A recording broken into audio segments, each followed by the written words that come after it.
What's up, guys? Welcome back to another video. Today we're gonna be shed hunting some of our property. We're here with my dad, and we're gonna go see if we can find any. Probably not, but worth a shot. So we're gonna walk a food plot here. We've got several food plots on the property. Tyler often helps with preparation of those food plots, sometimes with seeding, and so on. But we're going to look in one that has had some turnips in it. It had some crimson clover, and it had cereal rye. And it wasn't getting much use until here late in the winter.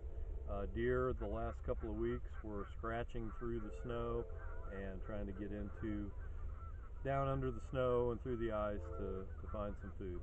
So we're going to take a quick look in there and see if we can find any deer antlers. We have found them in this food plot in the past. Completely worn out. So down there on the ground, there's a turnip that hasn't been eaten by a deer, and then that one right there has, and it's cut in half a little, and then that one back there you can see is still a full sphere.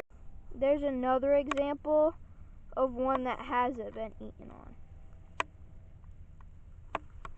So here's like a deer trail where deer walk and other wild game animals like rabbits and probably maybe some coyotes or something.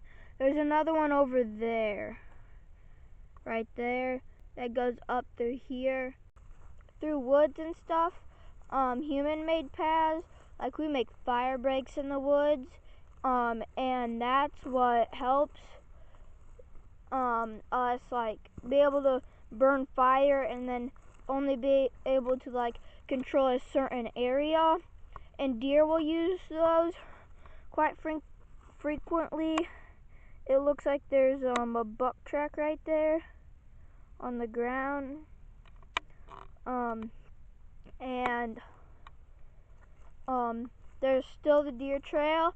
There is a small little scrape right there where they stand down there, rub their feet, and they rub their antlers on tree branches, low tree branches.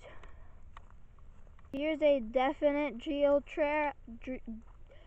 trail where they walk out from out there in the wetland where they bed during the day. Around this time is when they'll be getting up, and they walk out here to eat the turnips. So a couple interesting things about this food plot and where it's located. It is located, again, as Tyler was saying, on the edge of the wetland area, which are predominantly mucky soils, high organic soils, wet, saturated throughout a lot of the year. Not always water on the surface, but a wetland nonetheless. You wouldn't drive your tractor out across it in May. You'd probably get stuck. So we're right on the edge where the food plot is. The food plot's right around 3 acres total. And up in here you see some what most people would call weeds. This is area that we fallow periodically, so there'll be years where we don't do any food plotting in there, but the annual weeds that come in, the normal forbs that would come in after a food plot, are still very valuable to wildlife, a whole range of wildlife, including insects and such. So it has value even though we're not planting anything in it. This area right here beside me, if Tyler wants to show this is woolgrass. This is a really what I would call a high value native plant that occurs in wetlands. And just a few years ago, before we created this food plot, this woolgrass wasn't here.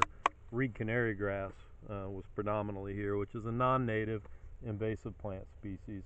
We controlled all of that in order to establish the food plot. And just after a year of spraying and controlling the reed canary grass, this is what came back along with a lot of other native plants. So really a good response in an area that's a food plot. So we will rotate this in and out of food plot stuff, but has good value. It's not just food plots for wildlife that are good. It's some of the management you do around the food plot that can help. So again, as Tyler was saying, in here we have cereal rye, we have crimson clover, and we have the turnips that were put in here. the way we manage this, the crimson clover and the cereal rye will come back on its own. It will reseed itself naturally because we let it go to maturity and let the seed get produced.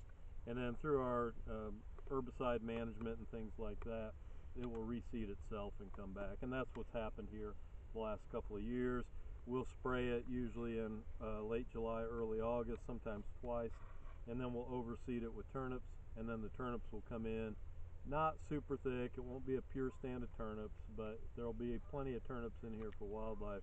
And what's neat about it is the green part that's on the top, the deer will usually eat that sometime after we've had a good frost, because the carbohydrates get caught up and locked up in there. It makes that plant sweet. Where the turnip itself, the bulb, those don't normally get eaten until later in the winter